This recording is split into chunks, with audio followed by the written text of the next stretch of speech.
Hey, real quick, Future Raiko here. I just wanted to let you guys know that my review originally had footage from the movie connected and cut up into pieces depending on what I was talking about.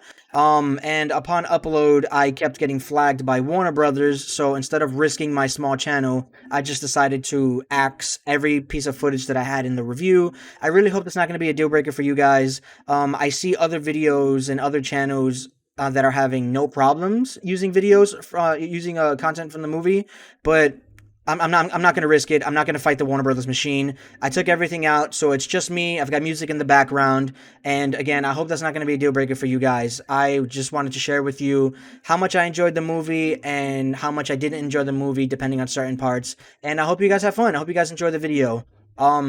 This is me from the future signing off. Thank you. Hey, what's up everybody? Welcome back to another video. My name is Raiko, and what I've got for you today is my review for the Mortal Kombat 2021 movie. And I gotta say, honestly, truthfully, between you and I really enjoyed the movie. I've seen it twice. I watched it yesterday in the movie theater, and I gotta say, it was such an amazing experience. I'm only 26 years old. I was born in 94. So this is the first time I was able to experience Mortal Kombat in the theaters, and it was great.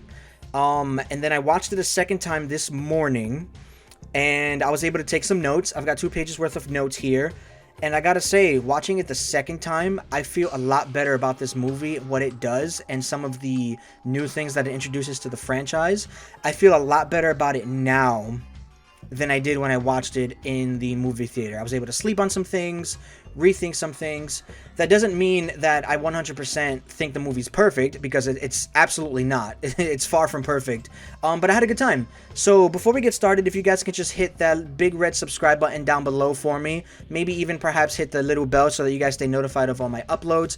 That would mean a lot to a small content creator like myself. Maybe even leave a comment down below. Let me know what your thoughts on the film were, whether you liked it, whether you didn't. I really encourage and would appreciate some conversation down below inside the comments, because people have mixed feelings on this movie. And thankfully I did take notes, and there are some things that I do want to talk about and some things that I do want to point out. But with all that YouTube jargon out of the way, let's just jump right into it. So the movie starts off with the Hanzo and Bihan fight. Bihan taking out Scorpion's family and clan, and I gotta say, I really enjoyed that. The opening sequence to this movie is fan-fucking-tastic. I think Sonata and Joe Taslim did fantastic in their roles. It's a story, it's an origin story that we've seen before, but it's just done so well. The cinematography is so cool. You can really like feel a lot of the emotion. And I think that's great. I do think it's interesting that they left out the Quan Chi aspect of it, and I understand why, because like this movie is more for like the casual audience, to introduce them to the world of Mortal Kombat, and it doesn't bother me. It doesn't bother me like at all. I think it's great that we see Bihan Sub-Zero go like and initiate his attack against the Shirai Ryu. And does it just to be an asshole? Like, does it just to do it? I think it's inferred later on that he did it to make sure that the prophecy doesn't become like fulfilled by eliminating Hanzo and his family and his clan and everybody. It ensures that the prophecy just won't come to pass. But I'll get to that in a second. But I like it. I like the fact that it's Bihan that's in charge of it, and it's not Quan Chi making Scorpion believe that it's Bihan. And you get that whole confusion like later down the line. I thought it was great. Let me see, checks my notes. Hanzo disappears after he dies. I think that's a little weird, but I think that plays into like prophecy thing. I thought that they were going to... excuse me. I thought that they were going to introduce the Quan Chi thing anyway when Scorpion's body disappeared in flames. But no. It appears to be like just the prophecy fulfilling itself. Which is fine. Which is fair. Raiden shows up immediately afterwards to save Hanzo's baby. And I thought that was cute. I think that was really nice of Raiden to do. Again, to make sure that the prophecy like comes to pass. So we see Hanzo with his wife, with his son, and interestingly enough, this movie gives him 2 kids. A son and a daughter. Once Hanzo goes to fetch more water, that leaves his wife and his son alone with their baby girl. His wife goes to check up on the baby girl because she's crying, and upon hearing noises in the background, she hides the baby girl, and then everything comes to pass. They all die, thus leaving his daughter to be saved. And Raiden comes in, saves her, and centuries pass. She's able to grow up and have kids of her own, and those kids have kids and whatnot, and the bloodline continues. I think that's pretty cool. No complaints for me. Opening sequence, amazing. Then we get the title card, and then we actually get what I think was the weirdest opening part of this film. Let me see if I can pull it up on my end, and then for you guys, I'll pull it up. We get a black screen with some text, like a little bit of exposition. I didn't like this. I didn't like this at all. So let me read it for you guys. It says, Earthrealm is on the verge of catastrophe. Should it lose one more tournament, the savage realm of Outworld will invade. But an ancient prophecy foretells that a new group of champions will be united by the rise of Hanzo Hasashi's blood. I do not think that scene was necessary. What I would have preferred was we wait to find that all out until Sonya, Kano, and Cole get to Raiden's temple. We have Raiden tell them this, Raiden fulfill them on the prophecy, and that way they know what's going on, and Cole finds out his lineage from Raiden directly. I would have preferred that. I don't know how you guys feel. Let me know down in the comments below if you liked the whole little exposition dump. From what it seems on Twitter, nobody liked it. I hope for the next Mortal Kombat film they do away with stuff like that. I just think that was a little lazy. But that's just me. Then we introduced to, let me see, Cole. We see Cole, his wife, I'm assuming, or his girlfriend, whatever, and his daughter. I like it. The family dynamic is cute. I didn't end up, let me see, how can I phrase this? I thought I was gonna dislike Cole, but I actually ended up liking him. The movie did a good job of making me like Cole, and I really appreciate that. And it looks like he's doing some fights on the side because he's a washed-up MMA fighter, but we knew this from script leaks and from the official trailers and whatnot, that he used to be a good fighter. Now he's like, okay, he's a little meh. He's fighting for some cash on the side. And he has this fight, and he doesn't win. So, like the movie does a good job of showing us that he has skill, but he's not a perfect protagonist, and I really like that. I like that at the beginning. But then they kind of switch it up on us later on in the film, and it's with the Goro fight, and that doesn't make any fucking sense to me. But I'll get there when I get there. Jax arrives. He's watching the Cole fight. Cole loses. Jax is a little disappointed, but he gets some info regarding Cole's tattoo. Cole's dragon birthmark, which I think so. I think the explanation for the mark overall in the movie was okay. Again, I was initially put off by it when it was revealed through the script leaks and through the trailers, but the explanation for it in the film is actually not too bad. I don't mind it. I don't mind that people are born with this mark and they're chosen to eventually go on and defend the realm of Earth. I feel like it's a much better explanation for random people being jumbled together, like in the video games, to help Earth. So, like Stryker, for instance, you know, there's no reason why a normal ass dude, a normal ass cop, would have any motivation to get into this fight with like mystical ninjas and sorcerers and whatnot. But if you give him the mark, then in my opinion, it's a much better explanation. But that's just me. Let me see. So Cole loses the fight. He taps out. Jax is a little disappointed. Ooh. And as a matter of fact, so one problem that I had with this movie was that the editing was a little weird, and there are some like really weird jump cuts. So the first, this actually threw me off in the movie. Let me see. Immediately after the Cole sequence, we are immediately taken to Outworld. And I don't know about you guys, but that threw me and my girlfriend off real quick, real fast. I'm sitting there comfortably in my seat, and then just like it just like snaps to Outworld, and I was just taken aback. You know, I was just like, okay, I guess we're doing this now. I felt like the pacing of this movie could have been a little better. There's another cut later on in the film that bugs me. It has to do with like Sonya when she reappears, but I might talk about that later.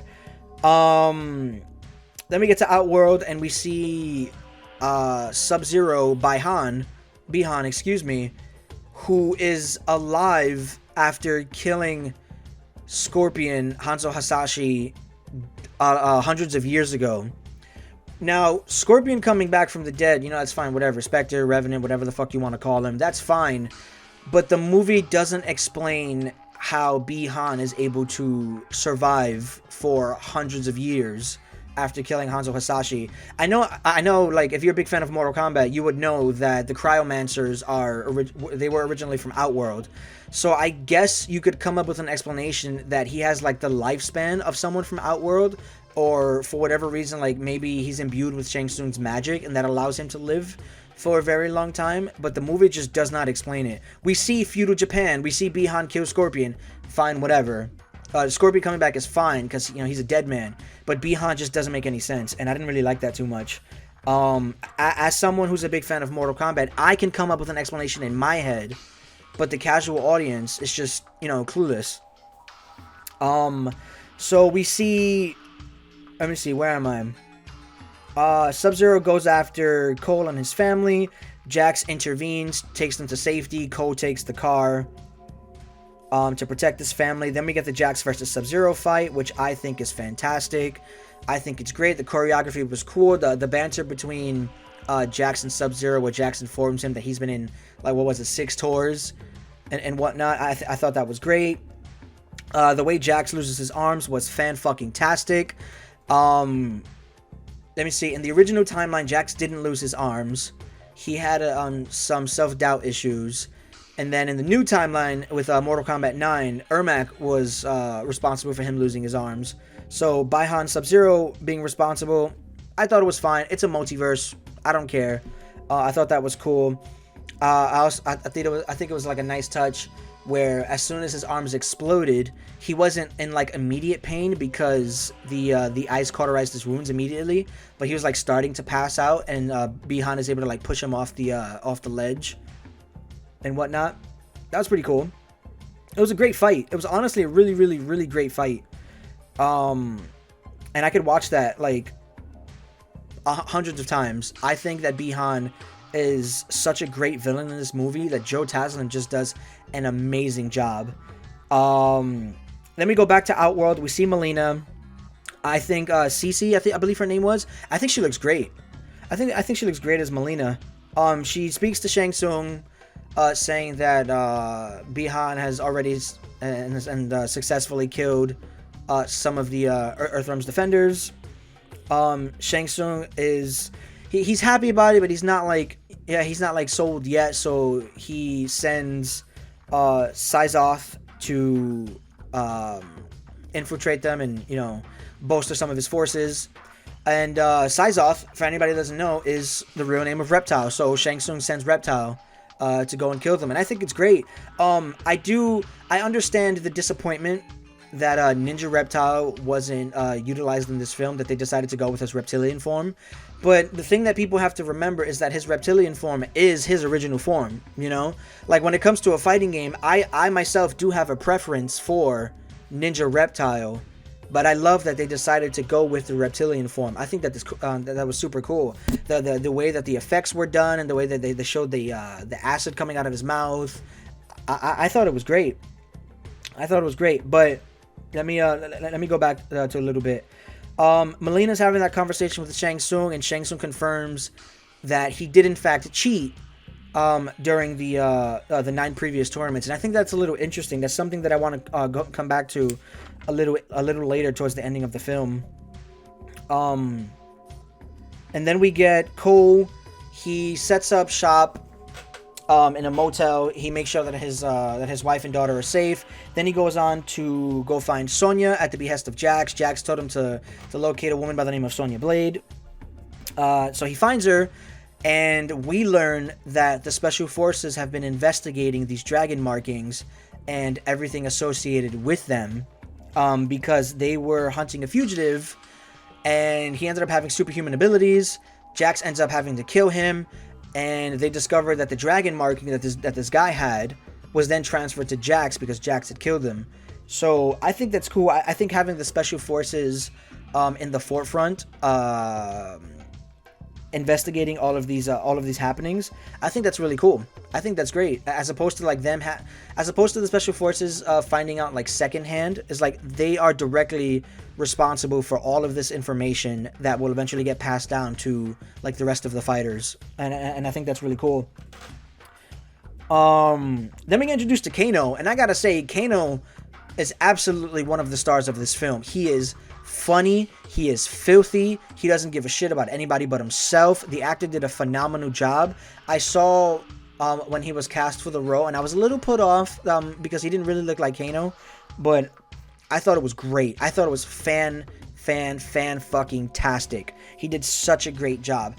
He's not my favorite part of the film, but he's definitely like up there, like maybe like in the top 5.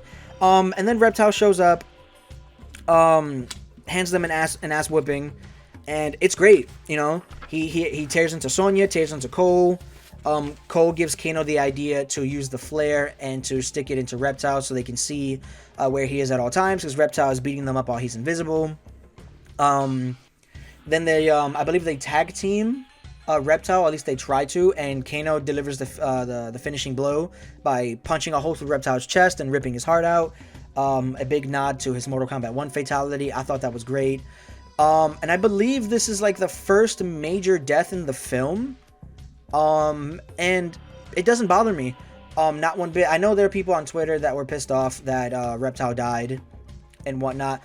For me, regarding the circumstances of Mortal Kombat, especially in a live-action setting, it's understandable that a lot of these characters will lose their lives, some faster than others, but that's just like the nature of Mortal Kombat. Like, these people are fighting to the death, you know, like, and character deaths are going to happen.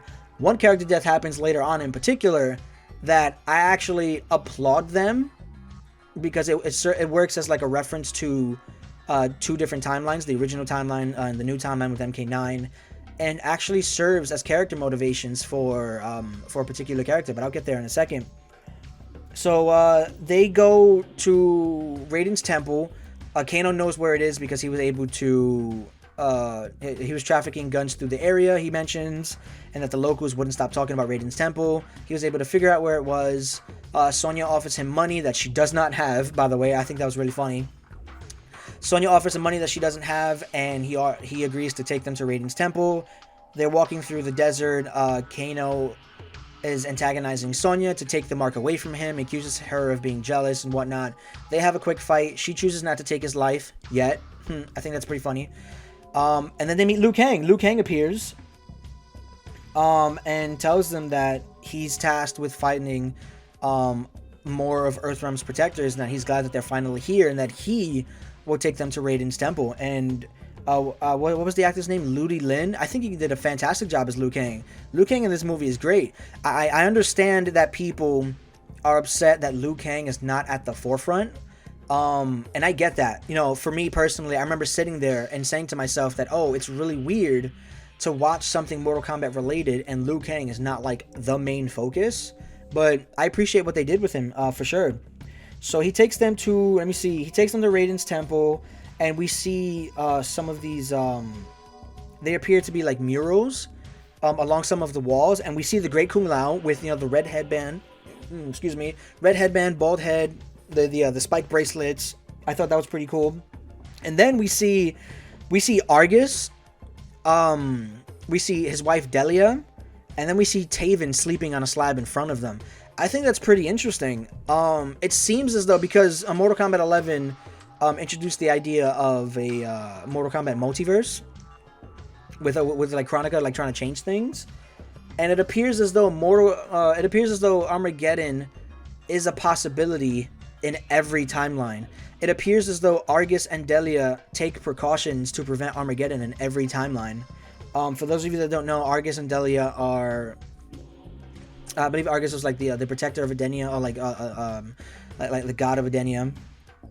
I forget what his official title is, but I do know that his wife Delia, she may or may not be blind, but she has visions of the future, visions of Armageddon, and they decide to use their 2 sons in an effort to prevent Armageddon.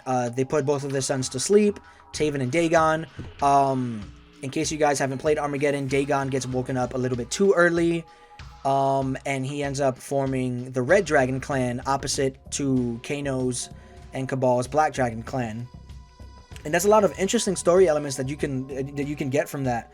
And I wonder if it's just like an Easter egg or if they're like planting the seeds for some of that stuff. But I like that. I think it was cool. Then we get a mural of Shao Kahn. Looks amazing. They directly ripped his model from Mortal Kombat 11.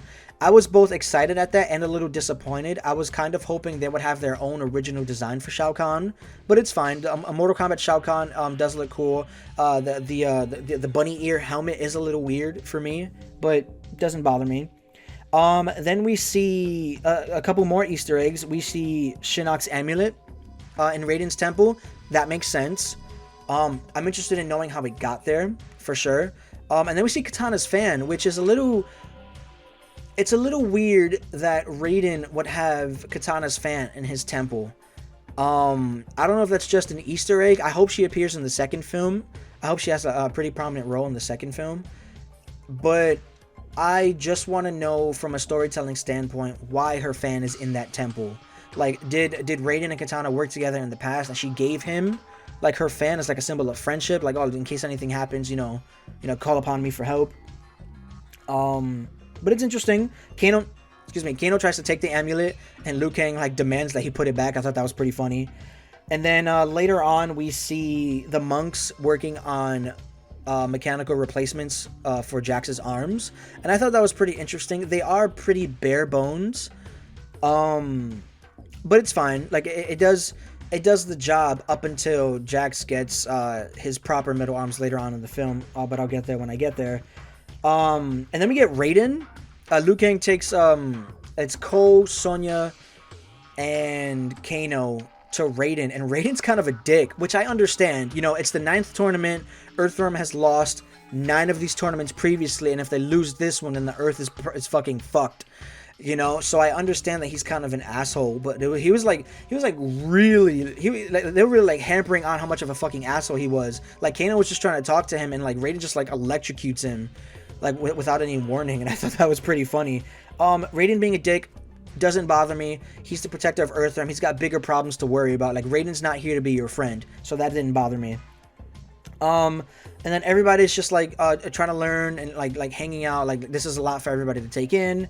And Sub-Zero infiltrates Raiden's temple along with Shang Tsung and Mileena, and Sub-Zero tries to attack Liu Kang. Liu Kang throws a fireball. I thought this was really interesting. Liu Kang throws a fireball at Sub-Zero, and if you go back and look, Sub-Zero's like a little shocked at first to see somebody with someone else with abilities, and then he immediately throws an ice ball at Liu Kang, tries to take him out, and then in comes Kung Lao to save the day. Kung Lao's entrance was really cool. Throws the hat at Sub-Zero. Sub-Zero gets fucking knocked back against the wall. Kung Lao does he comes in with the teleport, puts on the hat. Kung Lao was really cool in this film. I thought it was really cool.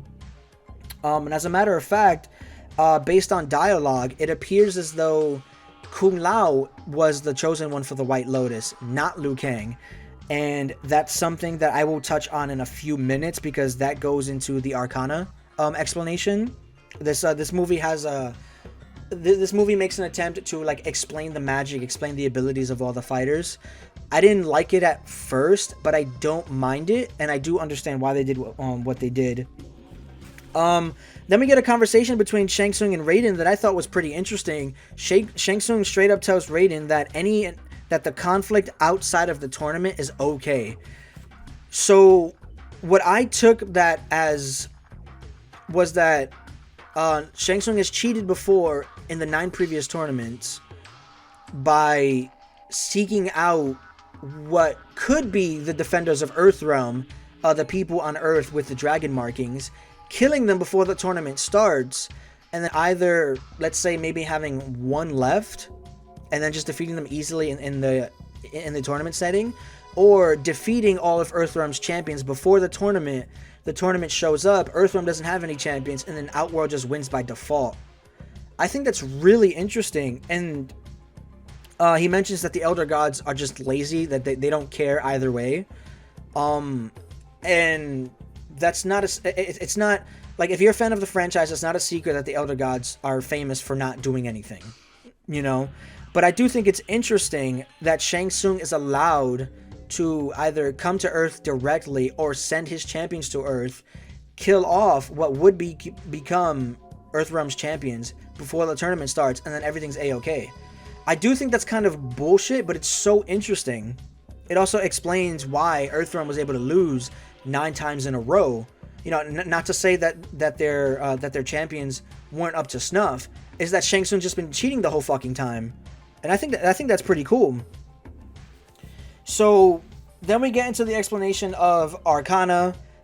This movie's explanation for the magic. Liu Kang and Kung Lao tell Earthrealm's champions that they need to unlock their Arcana, unlock their innate abilities granted upon them by the dragon markings. So if you have a dragon marking, there's an opportunity for you to unlock innate abilities that the dragon mark bestows upon you. That's certainly what I'm getting from it. So if you have the dragon marking, depending on the situation, most likely like by stress and whatnot, you'll gain abilities. Liu Kang has his fireball, his pyrokinetic abilities. Kano develops an eye laser later on in the film.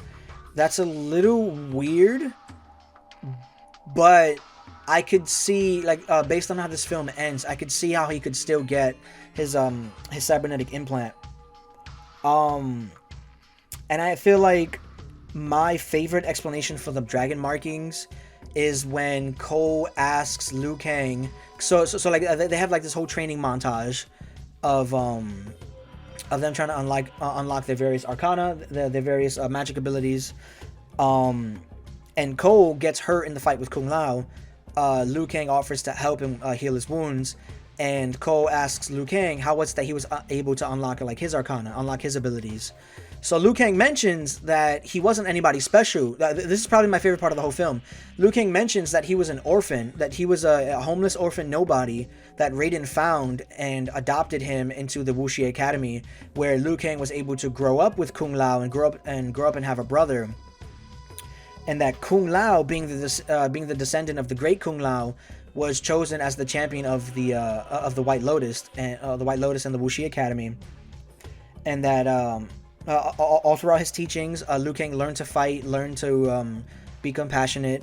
And then upon his graduation, apparently Liu Kang found out that through his teachings with Raiden and the White Lotus, that these dragon markings were a thing, and that he wasn't chosen. He wasn't chosen to have a dragon marking. But he finds out that there's a guy out there that has a dragon marking, who was chosen by, I want to say the Elder Gods. They don't exactly, the movie doesn't do a good job of explaining how is it that you're able to have a dragon marking. But Liu Kang finds out that there's a guy out there that has a dragon marking, but he's a real piece of shit. He's a child trafficker. He traffics children, and specifically orphans. And Liu Kang being an orphan, that obviously doesn't sit right with him. So Liu Kang takes it upon himself to find this guy, kill him, and forcibly take the dragon marking away from him. And in that moment, the arcana in him awakens, giving him his fire abilities. I think that's great. I personally think having that darker side to Liu Kang, like him growing up with nobody, him growing up on the streets, you know, him being like an outcast in the Wuxi, but him being ultimately like accepted, and then like forcibly like going out of his way to, you know, kill somebody, like kill like this evil ass dude. I think that's great. I think there's some really, really, really cool storytelling elements in the future that they can go with Liu Kang not being the 100% humble monk, you know. So then a little bit after that, we are introduced to Nitara, Cabal, and Reiko. Shang Tsung recruits some more people to his side to help him take on Raiden and his foes. Reiko was absolutely wasted. I don't know why he was in this film. I have nothing against the actor. He should have played Shao Kahn. That's just me. But Reiko did not need to be in this movie. He offered nothing. His look was not great. I would honestly go as far to say that the costume design for Reiko was the worst in the film. He was absolutely wasted. Cabal was great. Cabal looked amazing. He sounded amazing. His conversation with Kano was just great. I love his mannerisms. The movie did a perfect job of showing you his skills with the hook blades. Excuse me, with the hook swords. His nomad dash, him moving like faster than anybody could comprehend. I think that was great. Nitara, for me, is somewhere in the middle. I think she looked fantastic, but I think it was a shame that the actress didn't get any speaking roles. Nitara's another one that you could take her out of the movie and the movie just doesn't change. You know, she serves no purpose at all. She's here for nothing. I think she's here just to like have another big Mortal Kombat name, or have a name that's not really utilized much. But I do appreciate that when she fights Kung Lao, that they include the buzzsaw fatality. That fatality looked great. That's probably my favorite fatality in the whole film. So Shang Tsung sends his people to attack Raiden's temple. People get teleported away, and I'm skipping over a lot of the film because this video, I'm already at the 30-minute mark, and you should watch this film. You should absolutely watch this film. I'm only here with some of my favorite talking points and some of the things that I really wanted to talk about, which is an excellent segue because we have Cole versus Goro. Raiden instructs Cole to go back with his family. He really digs into Cole and pretty much tells him that he's useless, that he doesn't have to be here. We end up discovering that that's kind of a ruse, that Raiden understands that Cole's Arcana isn't going to awaken the way everyone else is. So he sends Cole to be with his family, but not before informing Cole that he comes from one of the greatest ninjas that ever lived, Hanzo Hasashi. He is his descendant. I'm not sure why he told him that so late into the film, maybe as a way to like motivate him. But other than that, it was kind of pointless. Goro gets sent to Cole and his family, and this is where I really didn't like Cole's character, because we see, like, in his fights with Kung Lao and his fights with Kano and whatnot, that he's competent enough to hold his own, but he's not doing much. You know what I mean? Excuse me. He's not doing much, and he's able to fight Goro, and he's able to, like, do good in the fight against Goro, which makes no sense. It's like, you couldn't even beat this MMA fighter. Then you couldn't beat Kung Lao. Now you're gonna stand toe-to-toe with Goro? Like, I understand, like, his family being threatened allows his Arcana to awaken, giving him his abilities, which are never explained. You know? It's never explained what his abilities can do. Doesn't mean I don't like it. It doesn't mean that I don't like his abilities. But I just think it's a little weird that his Arcana awakens and he doesn't, like it looks as though his Arcana doesn't make him a better fighter. What it looks like to me is that if you hit Cole, his armor is able to transfer that energy into it's able to transfer the energy, and he's able to hit his opponent back with the energy, maybe like amplified or whatnot, which I think is fine. Then we see Cole, he's able to materialize weapons. He has like Tonfa, I believe they're called. And I think it's fine. Like, we've never seen him use that before, so him being able to materialize those weapons in particular is really fucking weird. I would have preferred that his fists would be like amplified with armor instead. But it's whatever. I do hope that for the sequel, should they do another one, that we see Cole be able to materialize other weapons. I think that'd be really cool. He could train with Liu Kang and the White Lotus, and they could teach him how to use other weapons, thus enabling him to like materialize different weapons, because the Tonfa just makes no sense. We've never seen him use that before, and all of a sudden he's able to do that. But I actually skipped over the death of Kung Lao, which is something that I do not mind at all. Oh, excuse me, no, I didn't skip over Kung Lao's death. It happens like at some point, like during the Goro fight. So Kung Lao dies. I could see why other people hate it. It was strange to me the first time I saw it, But then watching it a second time, I was able to like sleep on some things, and I like it. I think it's fine. Kung Lao dying in this film is a reference to the original timeline where he was believed to have died again in the fight with Shao Kahn in Mortal Kombat 2, thus giving Liu Kang the determination that he needed to take on Shao Kahn and win. And I believe Kung Lao resurfaced in Mortal Kombat 3 to help out in the invasion with Shao Kahn. I'm pretty sure I have that right. I'm pretty sure Kung Lao was believed to have been killed in Mortal Kombat 2. It could have been Mortal Kombat 3. I could be getting them confused. I'll have to double check. And then it's also a reference to Kung Lao in Mortal Kombat 9. After defeating the Deadly Alliance, I believe, Kung Lao is celebrating his victory, and then Shao Kahn comes in and breaks his neck. You know, once again, giving Liu Kang the extra determination he needed to take on and beat Shao Kahn.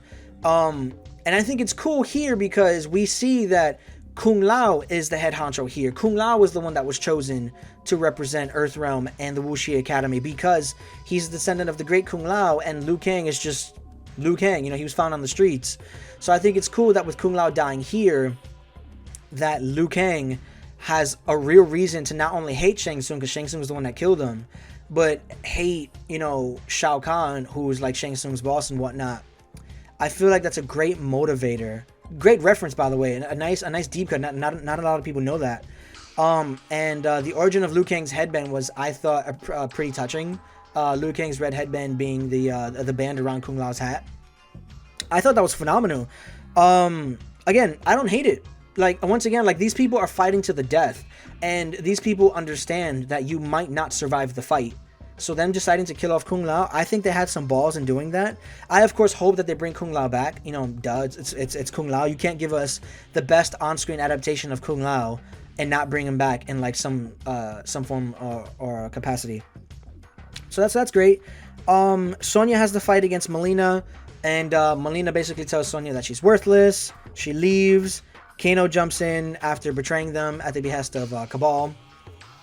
Kano comes in, throws her into a rock. Later on, we see Jax try to use his, like, super skinny metal arms to, like, try to save Sonya. And in that moment, his Arcana awakens, thus amplifying his metal limbs. I don't mind that. I don't mind the explanation of the magic. I could understand how, if you're a lifelong fan like me, it would bother you, especially when they skip over a lot of the explanations for all of these characters' abilities. But for the casual audience, I gotta say, it's not bad. And I do want to reiterate that I've seen a lot of these stories be told a lot of the same way. You know, like, if you went into this film and if you wanted it to be exactly like the video games, then this film isn't for you. You know what I mean? Like, I'm excited that this movie's different. As somebody that knows everything there is to know about the lore, I want to go into this movie and I want to be intrigued. I want to be engaged. I want to see new things. I want to see new takes on some of these characters and some of these characters' origins. Just like I mentioned earlier, MK11 introduced the Mortal Kombat 11, Mortal Kombat 11 introduced the fact that there is a multiverse, and I think that's cool. I think it's cool that creators can come in, take a lot of these details and put their own spin on it. This movie was super intriguing and I liked it. I initially was put off about the dragon markings and the Arcana, but you know, I'm a big comic book guy, and there's something that I like to say a lot of the time, which is it's a multiverse. You know, who gives a shit? You know, if you want Jax's arms to have been blown up by Ermac, that's Mortal Kombat 9 X. 11. That's the same character. If you want Jax with all of the self-doubt issues, and if you want him to have like the arm implants on his real arms, you know, that's still there too. I'm happy that they decided to go with something new and different. And as a matter of fact, I want to hear your thoughts on some of the changes that they made to the film. I've been a Mortal Kombat fan my entire life, and I think it's fine. I think it's great. It shows that they had enough courage to do something different, and they trusted their own choices, and I think that's phenomenal. So, skipping ahead a little bit to the final confrontation between Scorpion and Sub-Zero, just as good as the opening sequence, if not better. An interesting call out that I want to point out was during the original sequence, Scorpion has the kunai. He throws it at Bi-Han. Bi-Han dodges it. It hits the tree. Scorpion pulls it back, and Bi-Han doesn't realize, and he comes back and it cuts him in the face. And you fast forward to present day, Scorpion does the same thing. He throws the kunai at Bi-Han. This time it's a chain. Bi-Han is a little surprised now that it's a chain instead of a rope. I don't know if anybody caught that. And when Scorpion pulls it back, instead of letting the kunai hit him again, he catches it. I thought that was pretty cool. The fight choreography in this scene was great. The Toasty fatality was awesome. Cole working with Scorpion was amazing. Scorpion confronting Cole and instructing Cole to take care of his bloodline. I thought that was fantastic. Again, I'm skipping over a lot of stuff because this film is packed with a lot of content, and I just wanted to talk about some of the things that I liked and some of the things that I deemed worthy to talk about. But ultimately, I really liked the film. I really do. I honestly felt like I was rambling, and I didn't even talk about everything in the film. You know, I didn't talk about all of Kano's jokes. I didn't talk about the dynamic that Cole has with his daughter. I think, personally, I will give this movie an 8 out of 10, right? It's not perfect at all. You know, some of the editing's a little weird. Some of the jump cuts could be a lot better. But I like what they're doing. I like what they're setting up. Shang Tsung mentions to Raiden that the next time he sees him, he's going to come with armies. And in case you don't know, that most likely means Tarkatans, you know, which means we're going to get Baraka, which I'm excited about.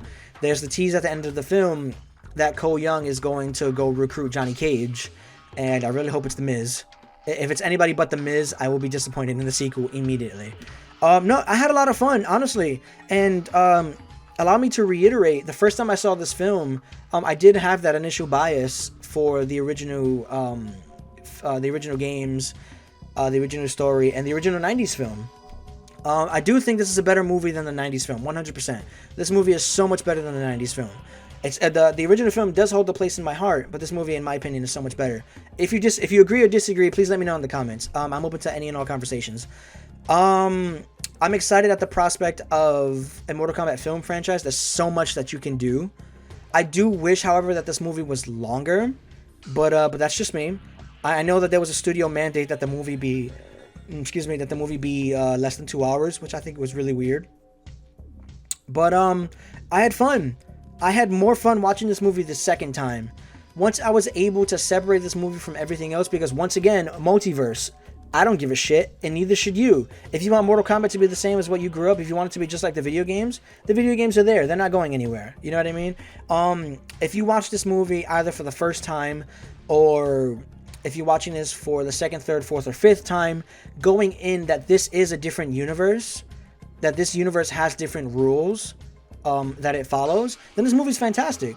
You know? If the editing were better, this movie would be better. 100%. Some of the dialogue was a little like weird, especially for Cole, and you know, Cole didn't even say much in this movie, which I thought was odd.